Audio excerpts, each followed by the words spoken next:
El texto que vamos a leer se llama Las políticas musicales del poder en la era de Trujillo en República Dominicana, 1930-1961, de Darío Tejada. Mientras aplastaba con violencia criminal a sus opositores, incluyendo a grupos que lo apoyaron en su camino hacia el poder, Trujillo se mostraba generoso con los músicos, creando empleos para ellos y proveyéndoles de sus necesidades. Así se creó en el sector la imagen de Trujillo como protector de las artes, idea bajo la cual subyacía el mensaje de que, antes de 1930, los músicos y artistas se encontraban desamparados, lo cual, lamentablemente, no era falso. La generosidad del Trujillato era evidente a través de acciones como proveer de instrumentos nuevos, pedidos al extranjero, a las decaídas bandas musicales militares y municipales, contratar músicos tanto para las bandas organizadas por el Estado, con las cuales se hicieron cada vez más frecuentes y pomposas a medida que Trujillo consolidaba su poder, otorgar becas a músicos para estudiar en el extranjero, pagar la edición de libros de música para las escuelas en las cuales se fomentaba el canto coral, incrementar las publicaciones sobre música en libros, revistas y periódicos. El destacado compositor chileno Armando Palacios, quien durante esa época visitó varias veces el país por cuestiones artísticas, incluyendo la dirección de un concierto de la Orquesta Sinfónica Nacional en 1944, dijo en esa ocasión: el generalísimo Trujillo tiene fama en América del Sur como protector de las artes. Conocen sus continuos desvelos por el desenvolvimiento cultural y artístico en la República Dominicana, y ello hará que su nombre esté rodeado de gran prestigio.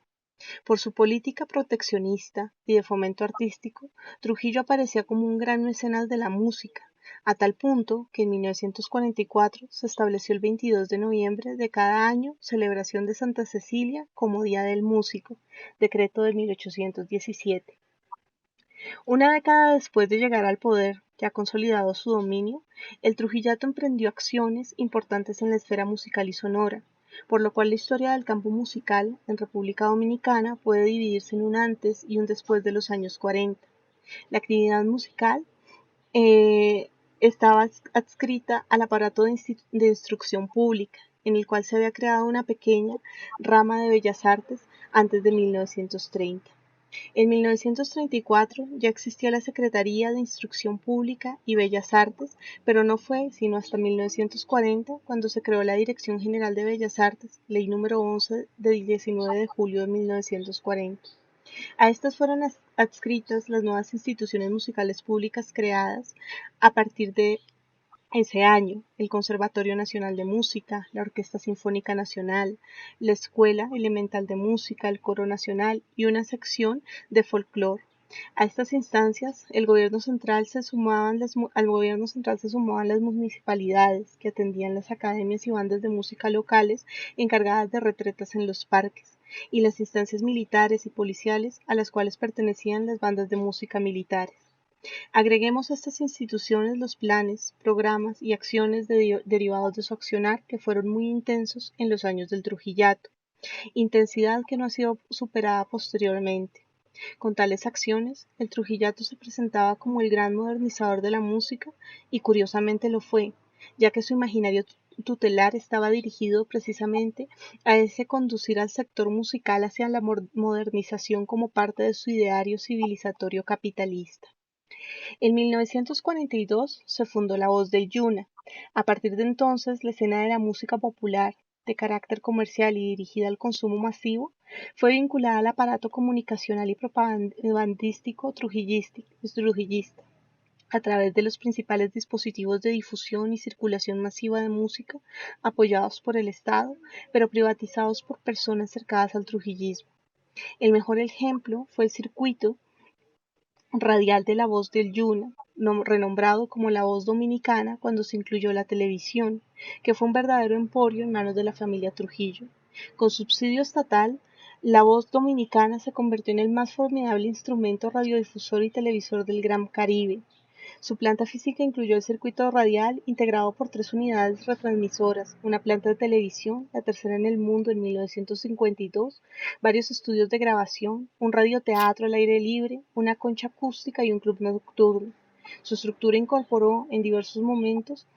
una formación de 25 agrupaciones musicales y 2 de baile. Contaba con 8 orquestas, 2 conjuntos, 2 cuartetos, 10 tríos, 2 duetos y 2 ballets o grupos de baile. Todas esas agrupaciones actuaban en vivo. La estación incluía además a vocalistas independientes, la mayoría de ellos boleristas, escuelas de canto, de baile y de locución, cuadros de comedias y el cuerpo de productores, locutores, libretistas, guionistas y personal administrativo. En esa época era difícil hallar en Latinoamérica emporios comunicacionales de tan amplias dimensiones, quizá únicamente comparable al de México. Estas formaciones musicales ilustran la línea de fomento musical como política de poder bajo la dictadura de Trujillo. También representaron un auspicio estatal del consumo cultural que entre 1930 y 1961 creció apoyado por el poder político, lógicamente orientado por las sendas del Trujillato, empeñado en civilizar al pueblo y conducirlo a la modernidad capitalista. Listo, ¿cuál es tu respuesta? Mira que en líneas generales, en el siglo pasado, en América Latina, hablamos de, pues incluye,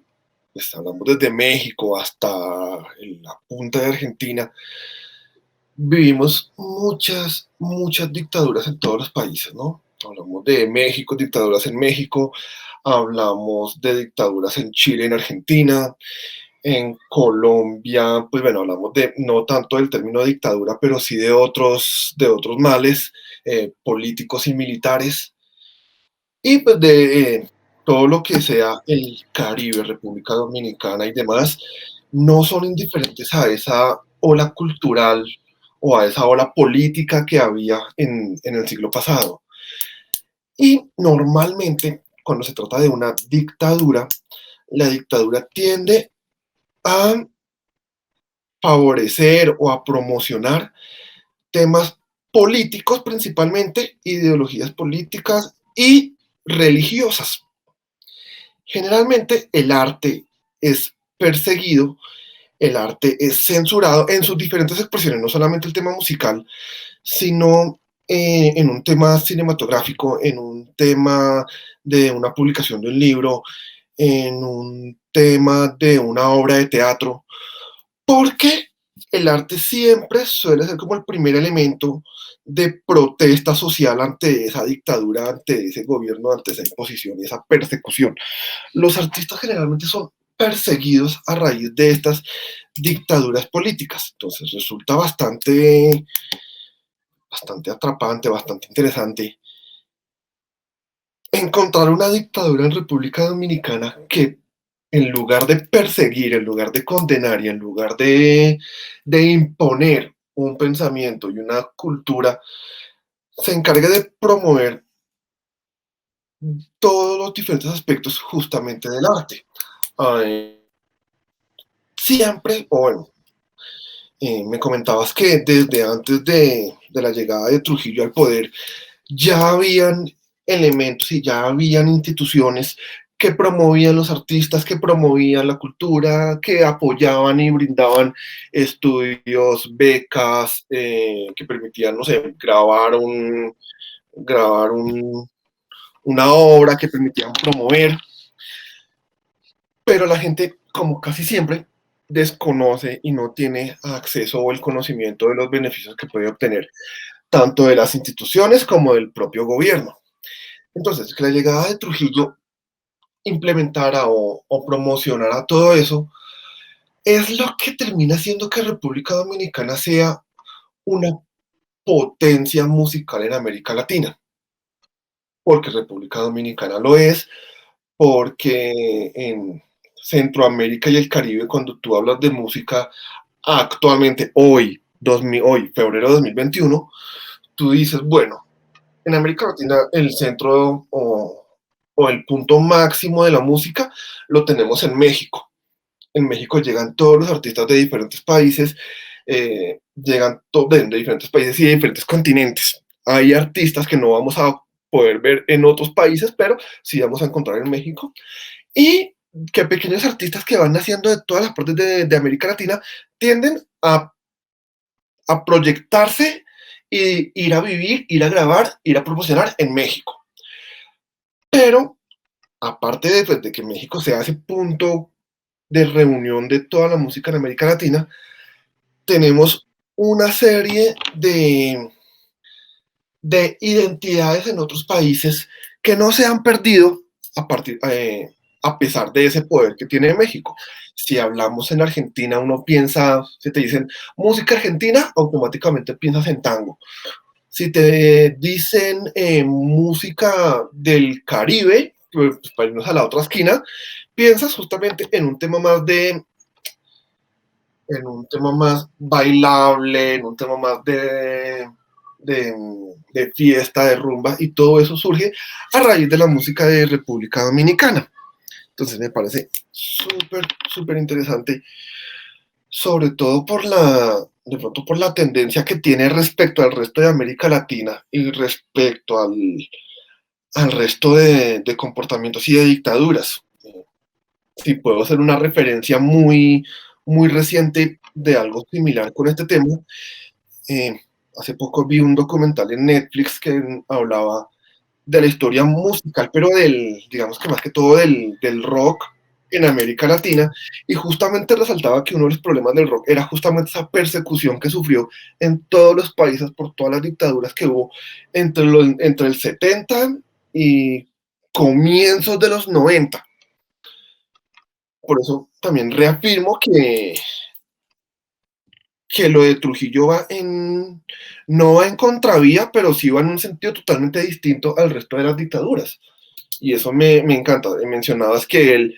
políticamente llegó al poder a través de traiciones, a través de que te hago una alianza y me conviene, y cuando dejas de convenirme te abandono porque mi intención es el poder y yo debo llegar, no me interesa el resto, no me interesa el cómo, me interesa el fin. Entonces, cuando tú ves ese tipo de persona, de cómo llega al poder, tú no te imaginas la otra cara de la moneda, que es el amor y el apoyo al arte. Entonces, me encanta, me ha encantado la historia, me ha encantado el paper.